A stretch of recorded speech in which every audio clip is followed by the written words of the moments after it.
Crispy potato veggies બનાવવા માટે આપણે લેશું 2 મોટા બટેકા, 1 કપ મેંદો, 1 કપ બ્રેડ ક્રમ્સ, તળવા માટે તેલ અને મીઠું સ્વાદ અનુસાર. પોટેટો વેજીસ બનાવવા માટે આપણે સૌથી પહેલાં 2 મોટા બટેકા લઈ લેશું.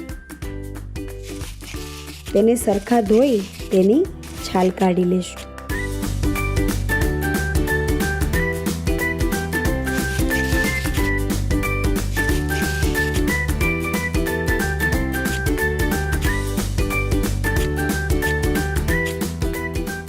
ત્યારબાદ ચાકુની મદદથી મોટા મોટા ટુકડા કરી લેશું.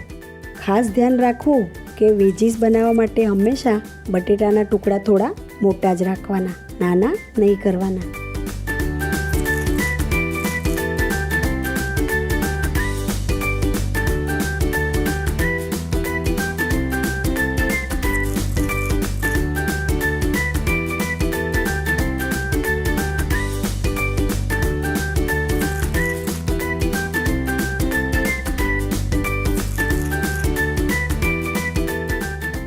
બટેટાના ટુકડા થઈ ગયા બાદ આપણે મેંદાની પેસ્ટ બનાવી લઈશું. તો તેના માટે આપણે 3 થી 4 ચમચી મેંદો, થોડું મીઠું અને થોડું પાણી નાખી ઘટ્ટ પેસ્ટ બનાવી લઈશું. પેસ્ટ આ રીતે થોડી ઘટ્ટ જ રાખવી.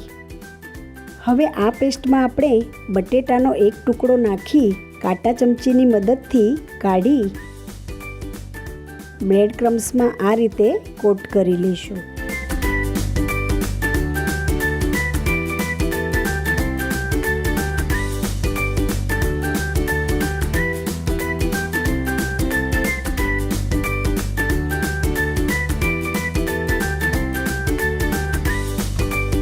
આ જ રીતે આપણે બટેકાના બધા ટુકડાને કોટ કરી લઈશું અને થોડીવાર સેટ થવા દઈશું.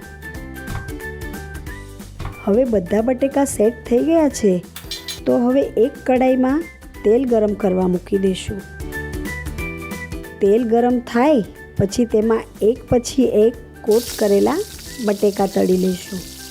આપણે એક સાથે બધા બટેટા નથી નાખવાના, થોડા થોડા નાખવાના છે. ગેસની ફ્લેમ મીડિયમ રાખવી જેથી બટેટાની વેજીસ ક્રિસ્પી થાય. હવે પોટેટો વેજીસ એક બાજુ બ્રાઉન થઈ ગઈ છે તો તેને આપણે બીજી બાજુ ફેરવી લઈશું.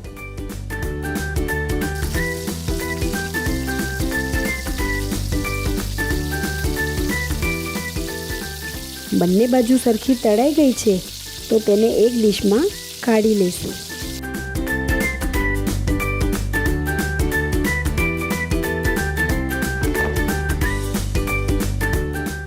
તો તૈયાર છે આપણી ક્રિસ્પી પોટેટો વેજી. તો તમે પણ ઘરે આ રેસીપી બનાવવાની ટ્રાય કરજો અને કેવી બની તે મને કમેન્ટમાં જરૂર જણાવજો. તમે મારા વિડીયોને લાઈક કરજો, શેર કરજો અને આપણી આ યુટ્યુબ ચેનલ કુસુમ્સ કિચનને સબસ્ક્રાઈબ કરજો. કુસુમ્સ કિચનને તમે ઇન્સ્ટાગ્રામ અને ફેસબુક પર પણ ફોલો કરી શકો છો. બ્રેડ ક્રમ્સને બદલે તમે પૌવાને ક્રશ કરીને પણ યુઝ કરી શકો છો. બ્રેડ ક્રમ્સ તમને કોઈ પણ બેકરીમાં ઇઝીલી મળી જશે.